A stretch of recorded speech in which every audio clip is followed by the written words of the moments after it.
So, Andrew, evaluate the sanctions environment for us. Are you expecting it to be extended today? And if so, is it working? Is it serving the purpose that the Europeans and the Americans wanted it to? Well, it hasn't had immediate success in the sense that Putin has not said, oops, I'm sorry, I'm going to leave Ukraine. But it has had a powerful influence on both the Russian economy, which is in any case in deep trouble, and on the mood. And one proof of that is the eagerness that the Russians have to get rid of the sanctions. If they were not working, they wouldn't care. What damage do you think they've inflicted on Russia? Well, there are two sorts of damage. One is the immediate effect on investment, on ability to raise credit and so on. And the other is the fact that they remain a threat. If the Russians, for example, try to extend their holdings in eastern Ukraine, then there will be further sanctions. And that is a deterrent, so I think they are an effect like that. Maybe in a couple of years, they will be seen, in retrospect, to have had a significant effect on what I hope will be a changing Russian attitude towards what they're doing in Ukraine.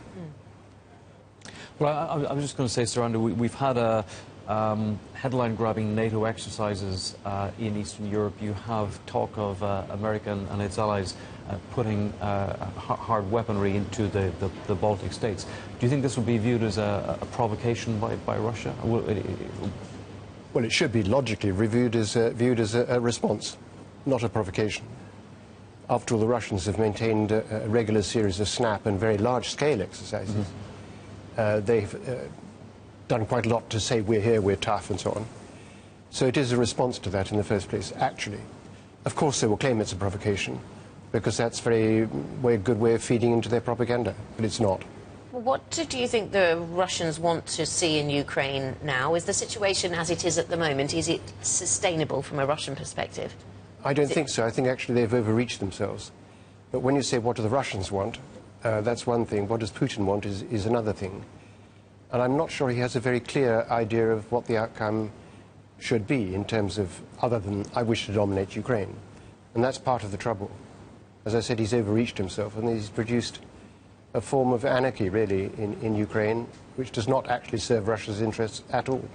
Does this come down to the often cited playbook that instability on Russia's borders help to boost Putin's popularity, and that's how we should view the goings-on in Ukraine? Well, his regime now does depend at least as much on exaggerated patriotism as it does on the prosperity he formerly brought. So there is, over time, I think, a considerable threat to his regime in the sense that it decreases his legitimacy. The remarks he made at the St. Petersburg Economic Forum were, we're doing fine. He more or less ignored the fact that the GDP is declining. And my way of making sure we do even better is to increase state intervention, which is precisely the wrong formula. So I'm just wondering, where do you see Russia in terms of the world evolving as a more multipolar world? Do you see Russia as being more part of the Asian bloc, the European bloc, and would you rather in the future see it drawn back into Europe? Russia considers itself to be a pole in its own right, so it wouldn't accept that it was part of the Eurasian bloc or anybody else's bloc. The multipolarity myth is precisely that. There was never a time when the United States was the only arbiter of world destiny. But if you're a Russian, you tend to equate yourself to the United States. That is your natural analog, because that's what it was for so many years.